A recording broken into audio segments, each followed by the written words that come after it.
பெருமாள் முருகன் சிறுகதைகள். முக்கப்பட்டம். வாசிப்பது சந்தீப். வெள்ளாடு சாமி மாதிரி ஆடாமல் அசையாமல் நின்று கொண்டிருந்தது. அசையே வரவில்லை. நேற்று போட்ட புழுக்கைதான். தீனி தொடவில்லை.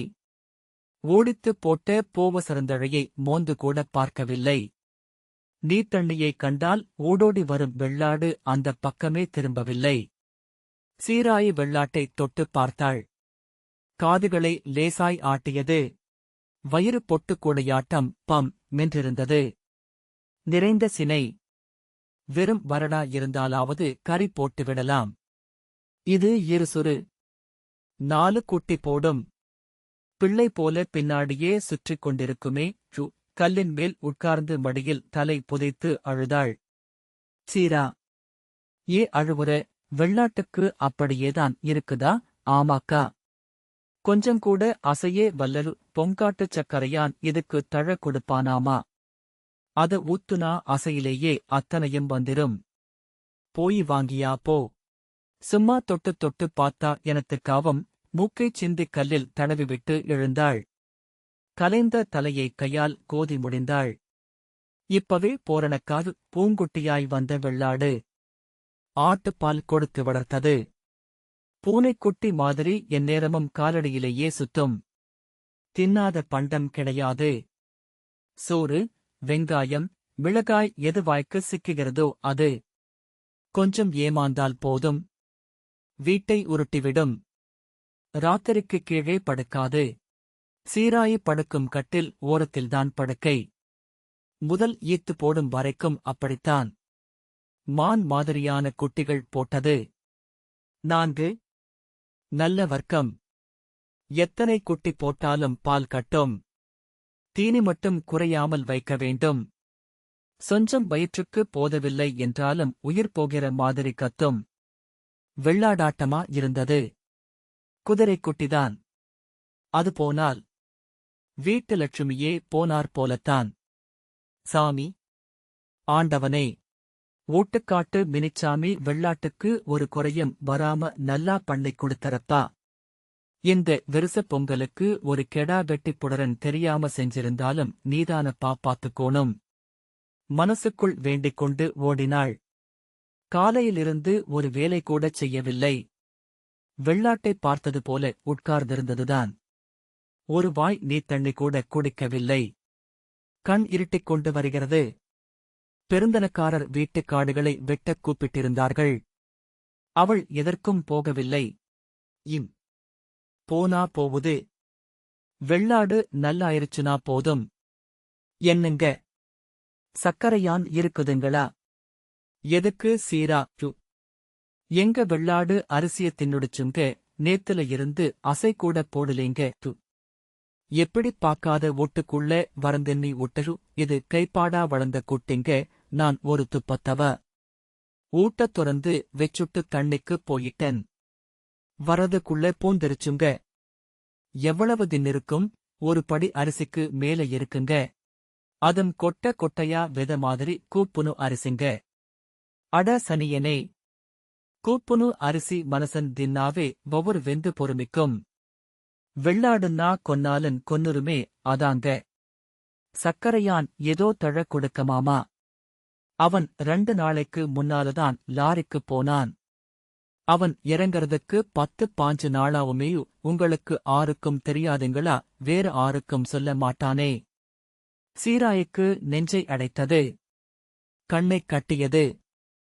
பழைய சோத்து நோரமாகியும் வயிற்றுக்கு ஒன்றும் ஊத்தாத வலி. சுருட்டி பிடித்தது.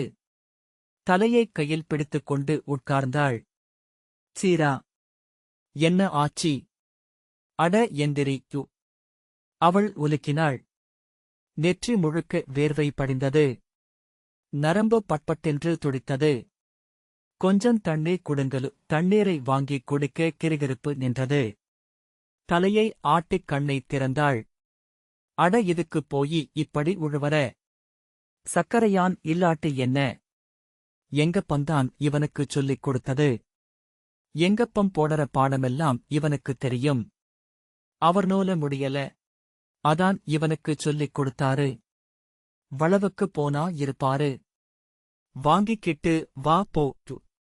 சக்கரையானின் அப்புச்சி முத்துப்பாட்டார். சொக்குப் பாடம், சளுக்குப் பாடம் என்று அத்தனையும் போடுவார். வயிற்றெடுப்பு, சிலந்தி எல்லாவற்றுக்கும் தழை கொடுப்பார். அடுத்த ஊர் எளையூர். நிலாப்பாறை தாண்டி போக வேண்டும். 2 மைல் சேரும். சீராயி நடந்தாள். வந்து ஒரு வாய் கரச்சோறு ஊத்திக்கலாம். இன்னும் கொஞ்ச நேரம் தாக்குப் பிடிக்க முடியாதா? வெள்ளாட்டை நினைத்தால் பசி எடுக்குமா? இந்த ஈத்து கழுத்தில் கயிறு போட்டு கட்டவே இல்லை. தங்குண்டியாக மேய்ந்து கொண்டிருந்தது. வயிற்றைப் பார்த்ததும் பொறுக்காமல் எல்லாரும் கேட்பார்கள். வெள்ளாடு என்ன செனையா? எத்தனை பேர் கண் பட்டதோ? போயி 4 முழகா சுத்திப் போடோனும். கண்ணு பட்டது இதுக்கு கூத்துவன் அச்சூர் நங்கையா கொடுத்தது. நீதான் எனத்த வைச்சிருக்கற. இந்த மூட்டுக்குட்டிய கொண்டோய் வளர்த்து 1 மாசத்திக்கு பால் கொடுத்தா போதும். அப்புறம் மேஞ்சுக்கும் வெள்ள வெளிர்னு நிறம். வெடித்து கிடக்கும் பருத்தி மாதிரி தாடைப்பக்கம் மட்டும் வட்டமாக கருப்பு இருக்கும். குண்டு மூஞ்சி. நிறத்தை வைத்துத்தான் வெள்ளச்சி என்று பெயர் வைத்தது. வெள்ளச்சின்னா எங்கிருந்தாலும் ஓடிவரும். முன்பே ஒருமுறை கடலைப் பருப்பை தின்றுவிட்டது. கொஞ்சமாக இருந்ததால் ஒன்றும் செய்யவில்லை. இப்போது அரிசியல்லவா தின்றிருக்கிறது. பாட்டார் கட்டிலில் கிடந்தார். குழிந்து தொங்கிய கட்டில் அழுக்கேறிப் போன வயிறு. துப்பட்டி. எலும்பும் தோலுமாய்க் கிடந்தார். நரைத்த தாடி முள்ளாய் நீட்டிக் கொண்டிருந்தது. என்னங்க என்னங்க. அவர் அசையவே இல்லை. பக்கத்து வீட்டிலிருந்து ஒரு பிள்ளை வந்தாள். நடப்பிடுங்கிய நாத்து போலச் செழிப்பும் வாடலுமாய்த் தெரிந்தாள். பாட்டாருக்கு உடம்பு சரியில்லைங்க. வெள்ளாடு அரிசிய தின்னுடு சும்மா. அதான் தழ வாங்கிக்கிட்டு போலாமுன்னு வந்தேன். சக்கரையான் லாரிக்குப் போயிருச்சாமாது. பாட்டனுக்கு 2 நாளா நல்ல சுரணையே இல்ல. ஆரும் வந்து பாக்கல. அப்படியே கிடக்கறாரு. பேசுவாரு. இருங்க நான் வந்து கூப்படறன் தாத்தா. தாத்தா. கண்களை லேசாகத் திறந்தார். என்ன என்பது மாதிரி பார்த்தார். சத்தமாகச் சொன்னாள். இவங்க வெள்ளாடு அரிசிய தின்னுருச்சா? அதான் தழ கேக்கறாங்க சக்கரை. யான். சக்கரையான். அவங்க லாரிக்குப் போயிட்டாங்களாமா. நான். முடியாது. என்னங்க உங்களால எந்திரிக்க முடியாட்டிப் போவுது. தழையச் சொல்லுங்க. நாம் போயி பொறிச்சுக்கறன். பாட்டாரின் முகத்துக்குக் குனிந்து சத்தமாகச் சொன்னாள். அவர் தலையை அசைத்தார். தோம். பலிக்காது. குத்தம். கடைவாயில் எச்சில் வழிந்தது. ஆபத்துக்கு என்னங்கய்யா சாமி குத்தம்? சொல்லுங்க. தோம். தோம். அவர் தலையை அசைத்தார். கண்களை மூடிக்கொண்டார். பெருமூச்சு வந்தது. வாய் திறந்து பேசவில்லை. சொல்ல முடியாது. சொன்னால் பலிக்காது. சாமி குத்தம். அவ்வளவுதான். போ. வெள்ளாடு அவ்வளவுதான். இனி தப்பிக்காது. 4 குட்டியோடு மண்ணுக்குள் போட வேண்டியதுதான். சீராயி நம்பிக்கையற்றுப் போனாள். ஆவது ஆகட்டும். என்னங்க கொஞ்சம் நாட்டுச் சக்கரையும் மாவுக்குப் போடற சோடாப்பும் போட்டு கரைச்சு ஊத்துங்க. வவுத்தால வரும். அதுல வந்தா கூட வந்துரும். அந்தப் பிள்ளை அவளின் சுண்டிய முகத்தைப் பார்த்துச் சொன்னாள். தலையை அசைத்துவிட்டு வந்தாள். உச்சி பொழுது ஆகிப் போனது. எப்படி இருக்கிறதோ? அதே சரியாக போய்விடக் கூடாதா? நான் அப்பனைப் போலவே மகனும். எங்கிருந்துதான் ஒரே மாதிரி வாய்த்தார்களோ? வீடு தங்குவது கிடையாது. அப்பன் வேலைக்குப் போகிறேன் என்று எங்கேயோ பரதேசம் போய்விட்டான். மகனுக்கு இங்கே ஒரு வேலை கிடைக்காமல் போய்விட்டது. ரிக்குக்குப் போகிறேன் என்று கண் காணாத தேசத்திற்குப் போய்விட்டான். 3 மாதம் 6 மாதம். ஒரு அத்த அவசரம் என்றால் கூட ஆள் அம்பு ஏது. ஒண்டிக்காரிச்சி.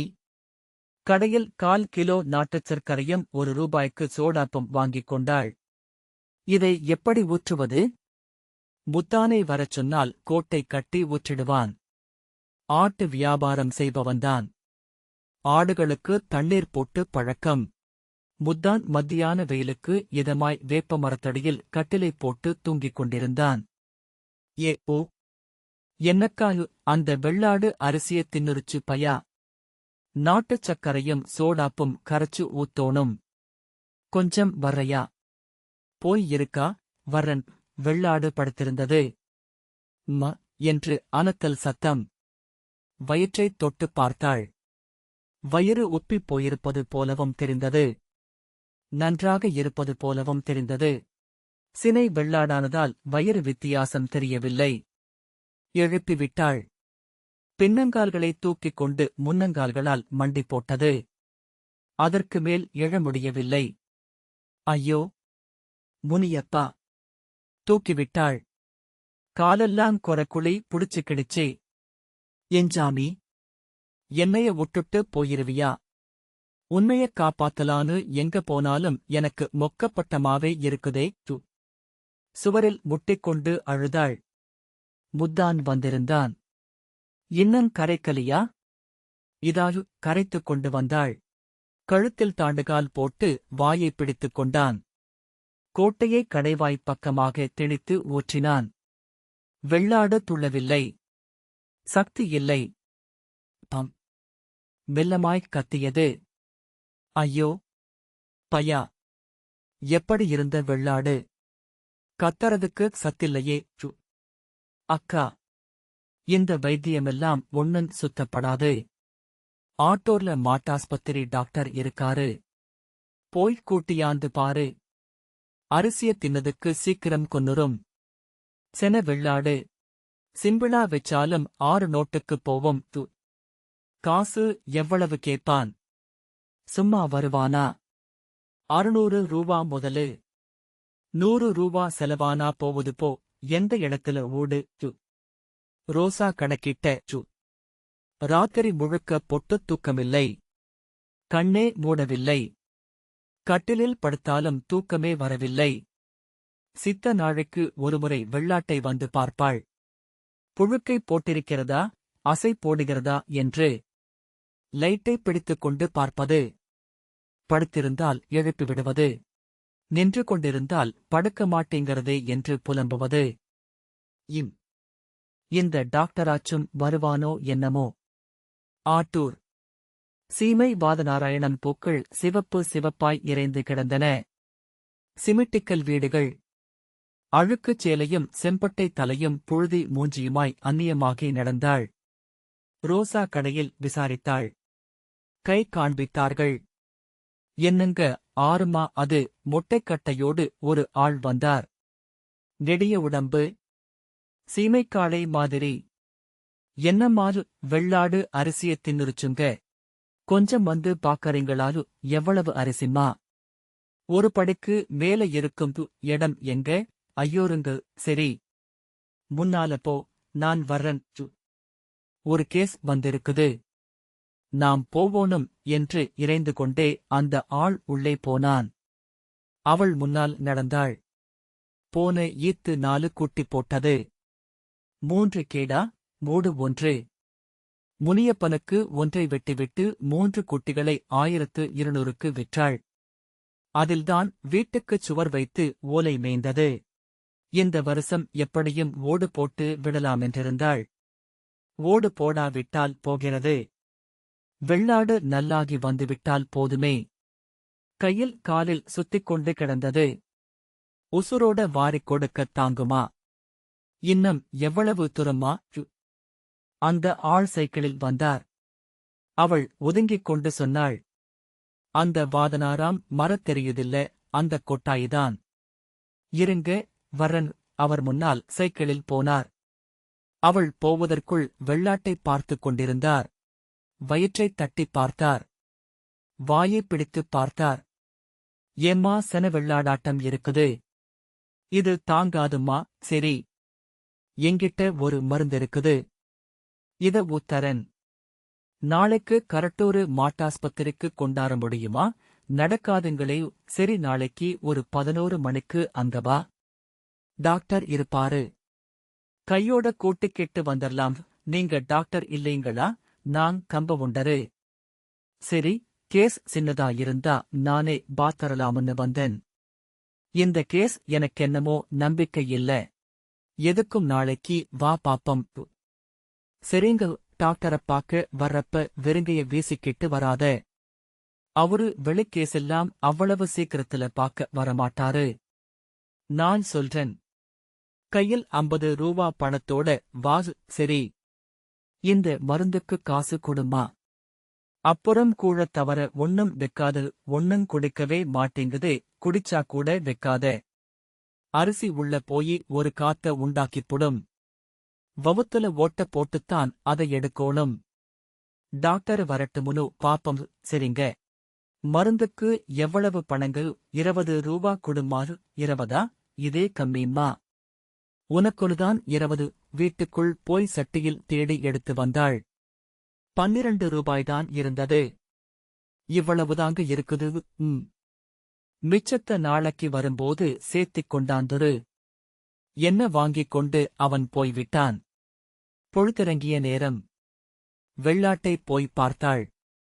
சாமி மாதிரி ஆடாமல் அசையாமல் நின்று கொண்டிருந்தது. கால் வலுவற்று ஏற்று விழுந்து விடுகிற மாதிரி இருந்தது. சோர்ந்து கண் இருட்டியது.